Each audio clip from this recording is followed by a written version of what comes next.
მოგესალმებით ძვირფასო მეგობრებო, კოლეგებო, უპირველეს ყოვლისა ბრჭყალებში მოგილოცავთ, დღეს რომ მოვდიოდით, კიდევ მოიმატა საწვავის ფასმა 10 თეთრით.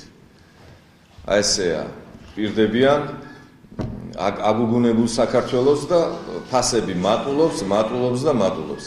ეხლა რაც შეეხება ფარულ მოსმენებს. ეს არის მე ვფიქრობ ხელისუფლების აბსოლუტური არაპროფესიონალიზმი და ამ ყოლს ჩაყევი და დამყოლს დაყევიო მათი პოზიცია არის ასეთი. სადაც გასაოცარია, ჩვენ ვართ მე ვგონებ დამოუკიდებელი ქვეყანა. ჩვენ არავის არც კოლონია ვართ, არც შტატი და არც საგრაფო ვართ. მაგრამ რატომღაც ისევ უნდობლობა სახელმწიფო სტრუქტურებისადმი აქვს, როგორც არასამთავრობო ორგანიზაციებს, ასევე მთელი საზოგადოებრივი ორგანიზაციებს, სახელმწიფო ინსტიტუტებისადმი თითქოს ისევ KGB იყოს და ისევ სხვა ორგანიზაციები იყოს. რა საჭიროა ამ დამოუკიდებელი სიპის შექმნა, როდესაც არის კლასიკური ჩვეულებრივი ფორმულა იმისი, ვინ უნდა აკონტროლებდეს და ვინ უნდა ახორციელებდეს მოსმენას. სპეციალური სამსახური, რომლის კონტროლი უნდა ხდებოდეს სასამართლოს მეშვეობით. რატომ უნდა შეიცვალოს ერთი, მეორე, მესამისგან? ესე იგი ჩვენ არ ვენდობით ჩვენს ინსტიტუტებს, ჩვენ ეროვნულ ინსტიტუტებს, ამიტომ ჩვენ უნდა გავამიჯნოთ. თუ არ ენდობი ეროვნულ ინსტიტუტებს, ესე იგი საქართველოს დამოუკიდებლობა არ გინდა.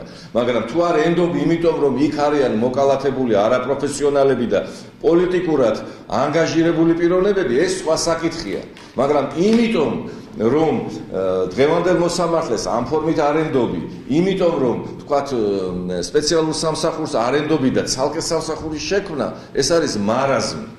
ჩვენ უნდა ვიფიქროთ ერთ სიტყვით, ჩვენ ვიფიქროთ გასაღები 1 იქნება თუ 10 იქნება, ჩვენ უნდა ვიფიქროთ სასამართლო არ უნდა იყოს ისეთი პოლიტიკური, რომ მოსამართლეს პოლიტიკური ნიშით სტრასბურგში ვაგზავნიდე და მოსამართლე იყოს ნეიტრალური, არანაირი გასაღები არ იქნება საჭირო და სპეცსამსახური, რომელსაც ევალება მოსმენა, უშიშროება, დაზვერვითი, კონდაზვერვით სამუშაო, ტერორისტთა ბრძოლა და სხვა, იქ იყვნენ ის ადამიანები, რომლებიც მითითებებით კი არ იმუშავებენ, იმ კანონით, იმ კონსტიტუციით, იმ ქვემდებარე აქტებით, რომელსაც პარლამენტი უმტკიცებს, ადგენს და აძლევს.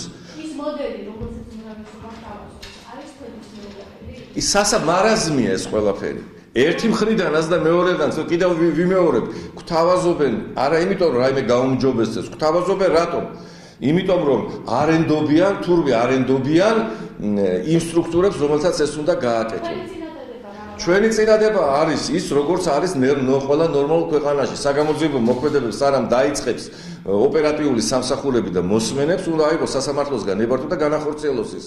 რა ესე უნდა იყოს და თუ ეს არ კეთდება, მაშინ უნდა ეს სტრუქტურები დახვეწო შენ და ტოვებ იგივე ამ სტრუქტურებს და კიდევ უმატებ მესამეს. რა გარანტია გაქვს, თუ კი მოსამართლე არ ვარ და არენდობი, თუ კი სპეცსამსახურის წარმომადგენელს არენდობი, ეს მესამე სტრუქტურა იყოს ანგელოზი. ამიტომ ერთი რომ ჩავარდნაგავს, მეორეს მესამე მიაყოლო არ შეიძლება. ესე გააკეთეს, ადრეც ვამბობდი ჩვენმა ხელისუფლების წარმომადგენლებმა, რატო ხდება? როცა აღმასრულებელი სტრუქტურები და საერთოდ პრეზიდენტის ინსტიტუციის და ოფიციოზი არის სუსტი, ნებისმიერ არასამთავრობო ორგანიზაციის ან საზოგადოებიდან წამოსულ კრიტიკას ვერ უძლებენ. არა აქვთ არგუმენტები და რომ ჩააწყნან რომ ისინი რაღაცა საპირწონედ უქმნიან. ეს არ არის საქმე. ესე გააკეთეს მათ 23,000 ფაილი ვითომ რო გაანადგურეთ. ჩვენ უთხარით რომ დაგვიანებული ამ ფაილების შექმნელები არ უნდა გაგეშვა თქვენ ეს ერთი, ამ ფაილებს გაანადგურებთ და სამხილებს ანადგურებთ, მაგრამ ფაილები უკვე გადაღებული იქნება და ყოველ კვირა საჭიროების მიხედვით დაიდება. ერთი წასრულდა, მეორეც წასრულდა. რატომ? იმიტომ რომ უთავოები არიან და ვერ გააკეთეს ის, რისთვისაც არიან იქ მოწოდებული.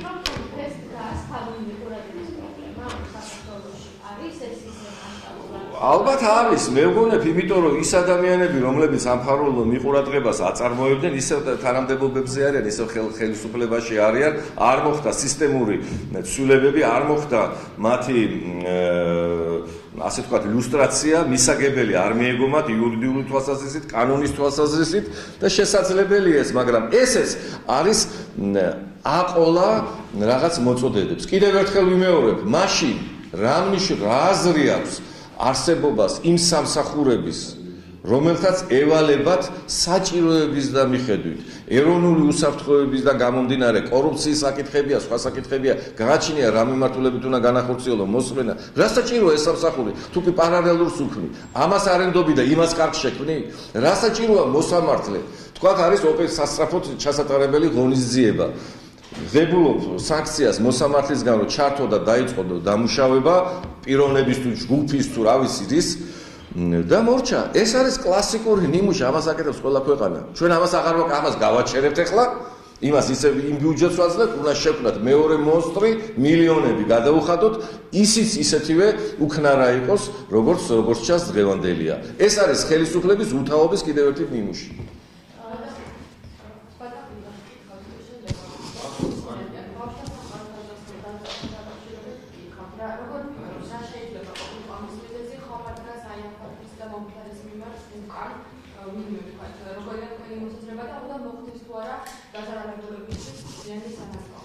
აუცილებლად უპირველეს ყოვლისა დაზარალებულებისთვის ზიანის ანაზღაურება მოხდა, აუცილებლად უნდა მოხდეს და აქ ხელის გაშვერა რომ ეს არის კერძო ორგანიზაცია და ჩვენ ამაში არ ვიხედებით, ეს არის არასწორი. მეორე ძნელია გამოძიება დაადგენს, თუმცა ჩვენთან იწყებენ გამოძიებას და ბოლომდე ვერასოდეს ვერ მიყავდა. საერთოდ სავაჭრო ცენტრებთან დაკავშირებით უკვე ჯუნგლის კანონი მოქმედებს საქართველოში, ვინც ძლიერია და ვინცაც რა გაუვა იმას აკეთებს არა მხოლოდ თბილისში, არამედ საქართველოს სხვა ქალაქებში, ასე არის ქუთაისში, ასე არის თელავშიც, ზუგდიდშიც და სხვა.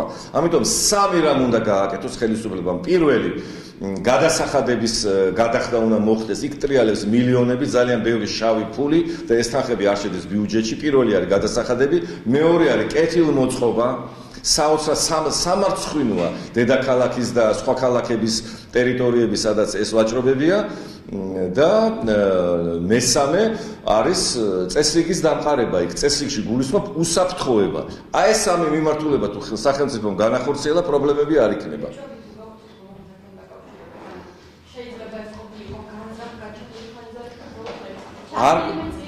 კი ბატონო.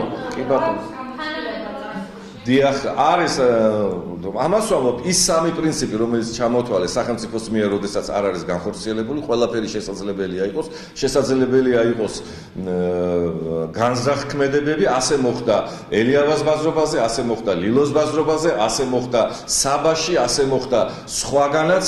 დღევანდელ სავაჭრო ცენტრებში საქართველოს მასშტაბით არის სრული უთაობა, კლანების დაპირისპირება, შავი ფულის ტრიალი, კაპიკები შედის ბიუჯეტში და თანაც თავარია 21 საუკუნეში ცხოვრობდა ასეთი დანაგვიანებული ქალაქი, არა მხოლოდ დედაქალაქი, არამედ საერთოდ არსად არ შეიძლება იყოს დაწყებული ლილოდან დამთავრებული ელიავას ბაზრობით. რით ვერ მოხდა მათი გატანა და წესრიგის დამყარება. საერთოდ მე შევარქმევდი ასე მისი უდიდებულესობა, ოპტიმიზაცია და არქმევენ ოპტიმიზაციას და ვისაც უნდა ნიშნავენ, ვისაც უნდა უშვებენ, ვისაც უნდა ყრიან. თავდაცვის სამინისტროს ვალდებულება გამომდინარე იქიდან, რომ საქართველოს ტერიტორიული მთლიანობა არ არის აღდგენილი, გამომდინარე იქიდან, რომ სხვა მიმართულება, მაგრამ მაინც საზღვრის დემარკაციის საკითხები არ არის საქართველოში მთლიანად მოგვარებული.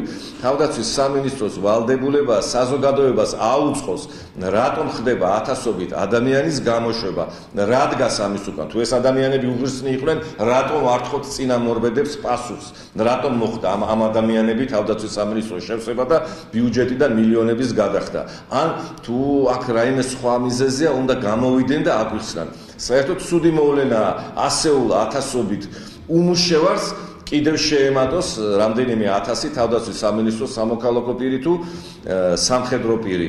კომპენსაცია უნდა მოხდეს, მაგრამ ეს არა მთავარი, ამის გარდა უმთავრესი არის ჩვენ ვიცოდეთ რა პროცესები მიდის თავდაცვის სამინისტროში და რატომ ხდება ყველაფერი ეს.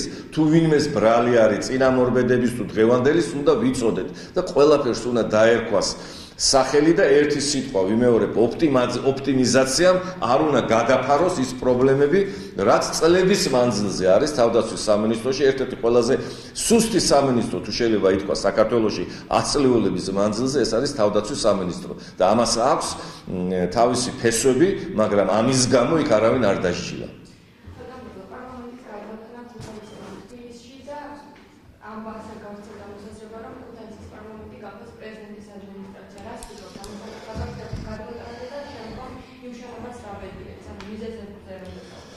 ძნელი საერთოდ მე ყოველთვის მიმაჩნდა და მიმაჩნია განურჩევლად იმისა ვიქნები თუ არა ვარ თუ არა პოლიტიკოსი თუ მეცნიერი თუ სხვა რომ პარლამენტი უნდა იყოს დედაქალაქში. საქართველოს დედაქალაქი არის თბილისში და ის უნდა დაუბრუნდეს თბილისს.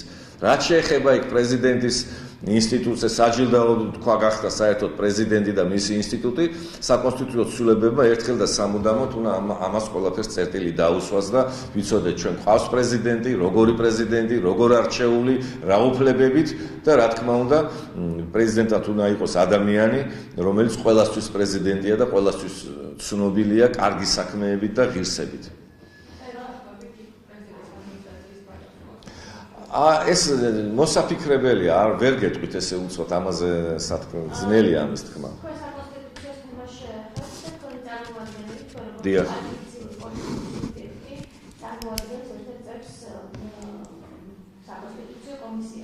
დიახ.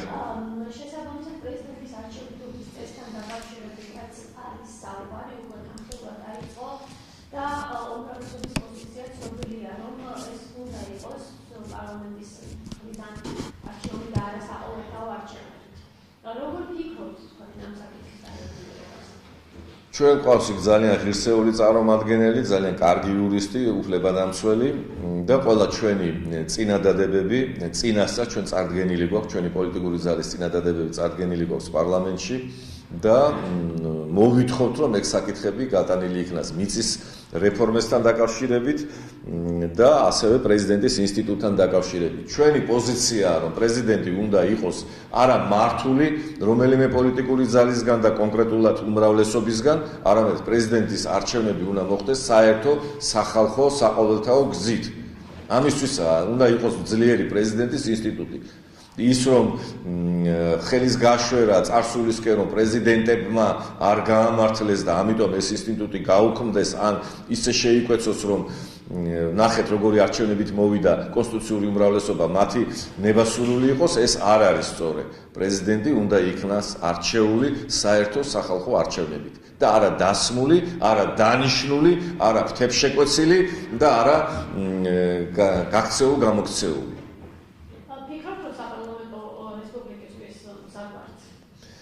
მე ვფიქრობ, კიდევ ამისთვის გზა არის გასავლელი და, მაგრამ ცუდი არის ის, რომ საკონსტიტუციო უმრავლესობით დაიმედებული დღევანდელი მართველი გუნდი, რას მართავენ, როგორ მართავენ, უკვე სხვა საკითხია, არაფერს არ დაგიდებთ. გაწელავენ ამ საკითხს და ალბათ მიიღებენ ისე, როგორც მათ სურთ, მაგრამ ამის უფლება საზოგადოებამ და პოლიტიკურმა ძალებმა არ უნდა მიუცეთ. და კიდევ ერთი, არ მჯერა მე საკონსტიტუციო რეფორმების, რომელიც 3 თვეში შეიძლება განხორციელდეს. თუმცა საუბარია რომ წლის ბოლომდე ალბათ გაგრძელდება. აუცილებელია, იმიტომ რომ ეს არ არის საკმარისი. ეს არ არის საკმარისი და ეს არის აი ესეთი ნაუცბადევად, ისევ როგორც მოსმენებთან დაკავშირებით ახლა ქმნიან სიფს. სასაცილოა, ანეკდოტია. არჩევნად ამ საკონსტიტუციო კომისიის, თუმცა ჩართულობა არის საკმაოდ მასშტაბური. არასამთავრობო სექტორი, ექსპერტები, არასაპარლამენტო ოპოზიციური პოლიტიკური სუბიექტები ეს არ გაცნებთ გარკვეულ რელაციების გარანტიას რომ რაღაც საკითხები არ იქნება ყველაფერი ისე როგორც შეიძლება შეგდეს ნახევარგრძის ინტერესებში. მე ხომ აღნიშნე რომ არმჯერაში გულისხმობ არა იმას რომ პროცესი მიდის კარგია, ჯანსაღი პროცესია და საზოგადოება მთლიანად ჩართულია, მაგრამ სამთვიანი საკონსტიტუციო ცვლილებების პროფესიონალური შედეგების არმჯერა. ეს არ შეიძლება 3 თვეში ჩაეტიოს, მაშინ როდესაც 4 წელი თითითიძე არ დაგიკარებია მართლ გუნდს მიმართავ. ეხლა რატომ აკეთებენ ამას? იმიტომ რომ თვალი აუხიოს საზოგადოებას და ამის საშუალება ჩვენ არ უნდა მივცეთ, რა თქმა უნდა, კონსტიტუციური გზითა და მეთოდები და საერთო საჯარო განხილვით. ამას გულისხმობ მე და გულისხმობ იმასაც, რომ არ შეიძლება რახან უმრავლესობაში ხარ, ყველა საკითხი განიხილო ისე როგორც გაწყობს მაჟორიტარებთან დაკავშირებითაც ამას გულისხმობ მე. უნდა გაუქმდეს მაჟორიტარული სისტემა და პროპორციულ სისტემაზე უკვე დიდი ხანია უნდა გადასული ყოფილიყავით.